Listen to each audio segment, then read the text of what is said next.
All right, Shalom. I want to start off by giving all praises, honor, and glory to Yahweh Bashim Yahushai. Double honor to the apostles and elders, the great millstone. Peace and salutations to the whole free elect, coming at you with another lesson to the spirit and power of Yahweh Bashim Yahushai. And this is another channel that I be tuned into. Epic Economist, right? And he reports a lot of things that be going on around the world and dealing with, the economy, mainly here in the U.S., but the things that goes on and affects, the U.S., that goes into the different supply chains and things of that sort, right? So as you can see, this is the inflation from July 2020 to July 2021. It goes into the bacon, the beef, the lettuce, the fish, the milk, airfare, gasoline, clothing, hotels, used cars, new cars, and public transport, right? But the point is, as you see everything starting to skyrocket, everything is starting to skyrocket, and yet these people that walk around this earth still have this proud mentality, not knowing that they are about to be in complete straits. These people are about to be in complete straits. These people that walk around in this great pride that they have, these lofty looks that they give, their proud speech. Well, these same individuals are about to be in straits. These people have no idea what's finna come upon them. If you have uproars of the people in their different countries, right? The sedition of men, you have majority of the people here in Babylon the Great caught up into entertainment, right? Caught up into folly. America, which we know is Babylon the Great, which we also call Rome 2.0, has people conditioned with the bread and circus act, right? While things are getting much, much worse. All right. So you see it on the screen, and I watched, I watched further through the video. Pretty good info. And he's completely right. Things are starting to soar, and people are finna be in a desperate need. Right. Let's get this. Go to the book of Ecclesiastes, chapter 16. Verse 6, it says, "In the congregation of the ungodly shall a fire be kindled, and in a rebellious nation wrath is set on fire." And see, this place is built upon what? Ungodliness, right? Things that pertain to people doing their own will, right? Not abiding by the will of Yahweh Bashim Yahushai, not taking heed to the men, the servants, the prophets. Okay, Scripture says, they have set my counsel at naught. And this is going towards, speaking to you Israelites, of you disregarding his word. All right, you're the one that's setting the counsel at naught, because this message, this gospel is for you, yet you reject it. Now, when we're out on the highways and byways, yeah, we tell the other nations their judgment. We may edify them on things that, they may ask, things where they didn't know, right? We give them their judgment. We go into prophecy. But this word is for you, Jake. This word is for you. So let's read that again. Ecclesiastes chapter 16, verse 6 again. It says, "In the congregation of the ungodly shall a fire be kindled, and in a rebellious nation wrath is set on fire." And there is no place more rebellious than America, Babylon, and Great. And when you think about it, see, these other nations, they're getting this rebellious spirit. They're getting that push, that back by who? Babylon the Great. Let's go to the book of Jeremiah, chapter 51, verse 7. It says, "Babylon have been a golden cup in the Lord's hand, that made all the earth drunken. The nations have drunken of our wine, therefore the nations are mad. You see? So all these different nations, they have drunk of the cup of this devil, right? They have been exploited by this devil. They have, Eve have gave these people this cup. And now these nations are starting to see what? Their own shame. See, it was fun for a while, right? They had their little benefit package for a while, but now it's like what?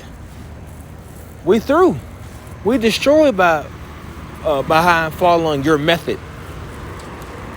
There's no benefits to it, right? It's almost like in the same sense of, you see how a lot of men are, coming at these females, or how they're standing up, even though they don't have the truth, how they're standing up and now saying to the woman, what could you do for me? What could you do for me besides, pleasure? Right? This is what the mindset that's coming into these other nations of, well, shit, what could you do for me? Right? I'm getting these certain benefits, little by little, but it's causing my nation to be in shambles. And eventually, this is why these nations are eventually all going to turn on Babylon, as the scriptures say.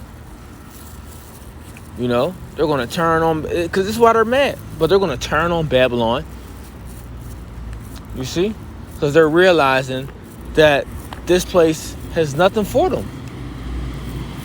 Right? They're going to flee into their own country once they get what they need. Well, going back to the point,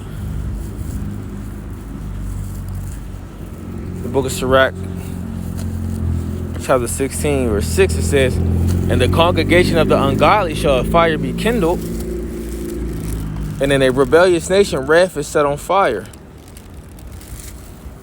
He was not pacified towards the old giants who fell away in the strength of their foolishness, neither spared, this is the point I wanted, neither spared he the place where Lot sojourned, but abhorred them for their pride. And we know who came out of Sodom and Gomorrah. Lot, his wife, and his 2 daughters. But to add, his wife didn't make it because she looked back. Yeah, they was leaving together, but what happened to his wife? She looked back and was turned to a pillar of salt. So we got to be in that same spirit, brothers and sisters. We can't look back because this place is going down. It's going down, and it's going down fast. And we don't have time to be looking back. Screw this place. Screw this place and everything about it. This place is a freaking vexation. As the scripture says, how it vexed his righteous soul. Speaking of our forefather Lot, it vexed his righteous soul. It's doing the same to us, Doing the same thing to us. Right?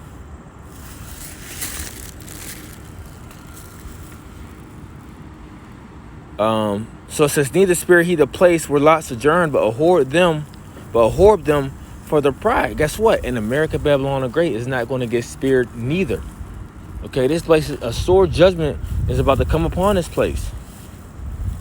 Right? Further going, I'm going to get something else dealing with that pride, because that's what's upon these people. Here we go, right here. Second Ezra chapter 8 verse 50 says, for many great miseries shall be done to them, Salah, that in the latter time shall dwell in the world, because they have walked in great pride. And this is what you see. A lot of people walking in great pride. But misery is about to come upon these people. See, you see, these numbers, these are serious numbers. And guess what? The numbers have risen, and it's going to continue to rise. So I said these people are about to be in straits. These people are about to be in straits. And on top of that, the unemployment rate keeps rising. The unemployment rate keeps rising. No more stimulus checks, as far as of now, are not being given out. The moratorium right now is continue to be extended. Because look, they know They know once they end this moratorium that potentially a good percentage potentially that all hell is going to break loose, because a lot of people do not have the funds to pay their rent, their mortgage, or whatever they need to pay for to their landlord. Just a few days ago, you had a landlord killed 2 of his tenants and wounded another. Why? Because he wasn't getting paid. So imagine what's going to take place if they end that moratorium. They're going to see a lot of more crime rise with landlords because they are not getting their funds. And if it's the people that depend on them funds, well, they're going to feel like that old man felt. I'm going to take matters into my own hands. You see? So, this thing is about to be over. This shit is about to be over with. So there ain't no reason for you to walk in this pride as you do. Oh, you know what? Let's get this. Why is Earth?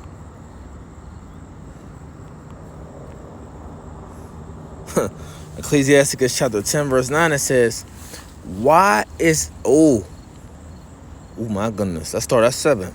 Pride is hateful before the Most High, and man, and both doeth one commit iniquity. Because of unrighteous dealings, injuries, and riches got by deceit, the kingdom is translated from one to another. Hey, the scriptures say, woe to the bloody city. It is full of lies and robbery. So all these ill dealings that he got it all by what? Unrighteous dealings. Okay, and you are starting to see the transitioning of Esau being the end of the world and Jacob being the beginning of it that followeth. Verse 9. Why is earth and ashes proud? What are you so proud for? You come of the dust you're going to return. There is no more wicked thing than a covetous man, for such as one set of his own soul to sell, because while he liveth he casts away his bowels. But the point is why is earth and ashes proud? And this is what Babylon has produced. A world full of lost, ungodly, lewd, wicked souls, proud souls. Jake through, but still running around in this great pride. Well, we're going to see in later days to come of how much pride is still going to continue, of these smirks and laughs and, static comments. We're going to see how long that lasts. Hey, so continue to pray, brothers and sisters. Continue to hold on, because this ride is going to get hella bumpy. Shalom.